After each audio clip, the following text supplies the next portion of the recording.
Hi folks, I'm Cindy. And I'm Eddie. Today we're going to take a unique look at Japanese culture, but we're not in Japan. Stay tuned to find out where we are. Welcome to Squeeze the Day. We are in San Antonio at a Japanese grocery store, about to get some food for us to eat and possibly take with us on our trip. Come along with us.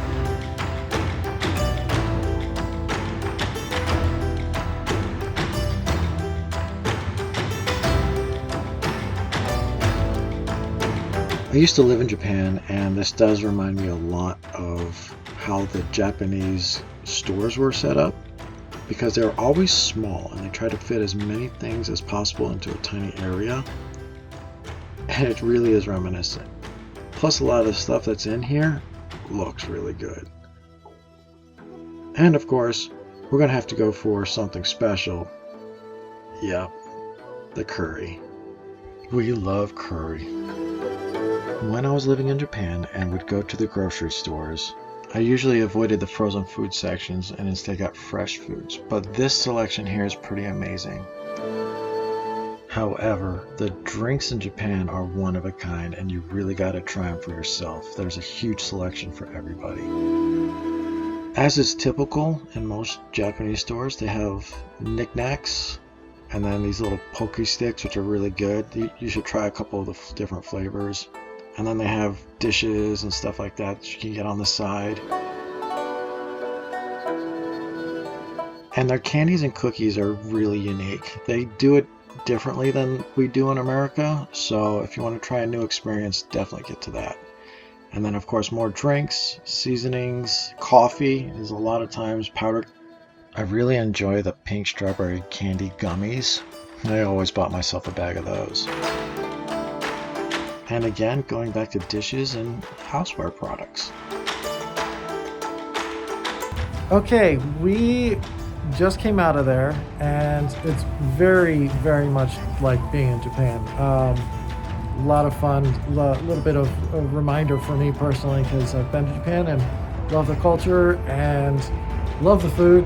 So very happy. We didn't say anything while we were in there because they were playing music quite loudly and we don't want to risk any copyright infringements, so we didn't say anything while we're in there. However, if we do any type of voiceover, we'd like to say there's a lot of good stuff in there. I won't be able to name it all off, but I will definitely try. And like I said, very much like a Japanese store, they have a lot of food as well as knickknacks, just like you would find if you were in Japan. So we're headed on to our next spot, and we're going to keep with the Japanese theme and pick up some sushi, and then we're going to a really special place which we'll show you soon.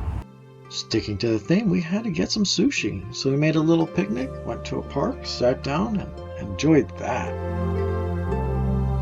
While we were enjoying our picnic, we saw this cute train roll by. Didn't know they had it here. Before we go to our next stop, which is right next to this, we had to check out this tower, which is attached to an old cement factory that's no longer in use.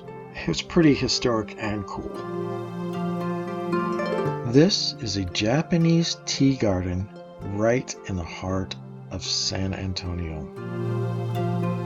Feel free to read that history there. And then take a walk up these steps to get to the actual Japanese tea garden itself.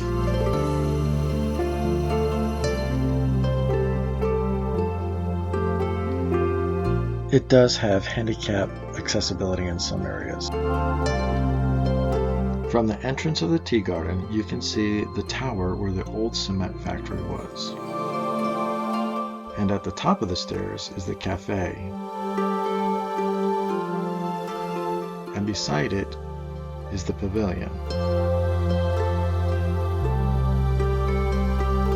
There's multiple access points to the garden itself. You can take the steps leaving the pavilion and go directly to the koi ponds, which gives you this view here. From this point you can see the waterfall in the distance. As As you can see, above the waterfall, there's a path that you can walk along, and we'll take a look at that again in a minute. This is that view looking out across the koi pond. Another picturesque view right here. Enjoy the beautiful view with us. The koi are pretty special. You can look, but don't touch, and don't feed either. As you'll soon see, there are a variety of different koi in this pond, all meticulously maintained, and includes a variety of different colors and sizes. And speaking of meticulous, this garden is gorgeous. There's a lot of photo opportunity here.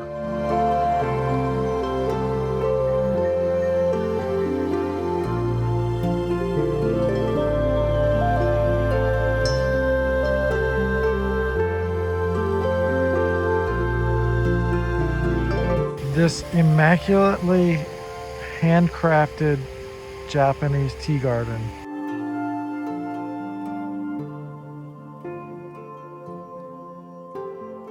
And there's many different path opportunities, so you can kind of choose your own direction and enjoy the view.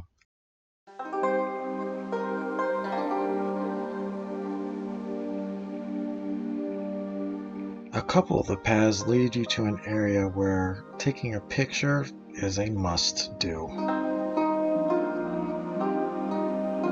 And that's the pavilion from the other side of the koi pond.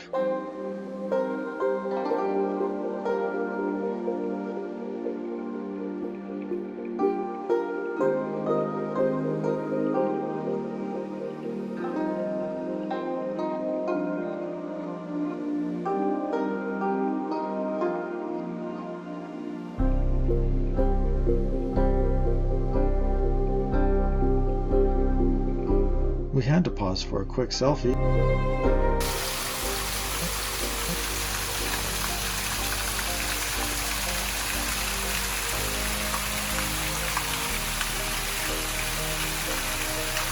After the waterfalls, you come to this little area that'll take you up these steps to continue following the rest of the trail. And those stairs take you to this overlook where you can see the pavilion and entrance area again.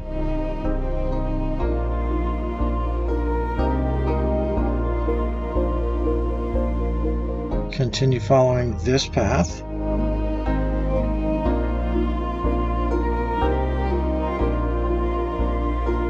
It'll take you up these stairs.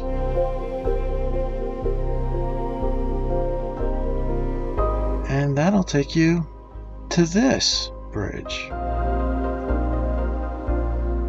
which gives you a pretty fantastic view. Do you see how that bridge resembles a dragon?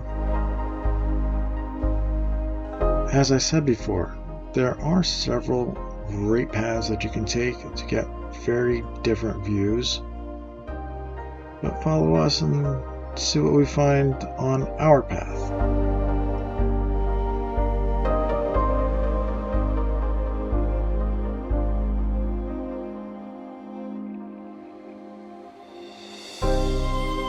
We really feel like we're in a magical wonderland.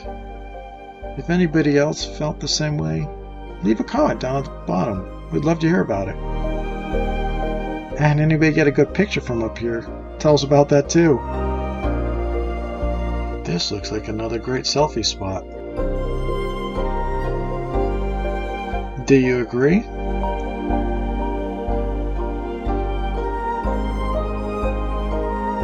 From this angle, you can really see that artistic skill used in the Japanese culture.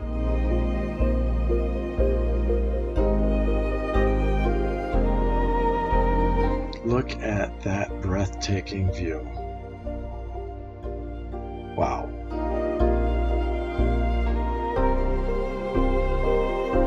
As we came across this bridge and looked up at the tower that was standing next to it, we really did appreciate the view from here too. This was quite simple, but had an amazing view. The builders really had a good idea to put it here, and we appreciate it personally. Thank you for joining us. We hope you enjoyed this video. Make sure you hit that like button and subscribe and ring the bell for notifications so you can continue to follow us on our adventures. And as always, remember, squeeze the day. Be well.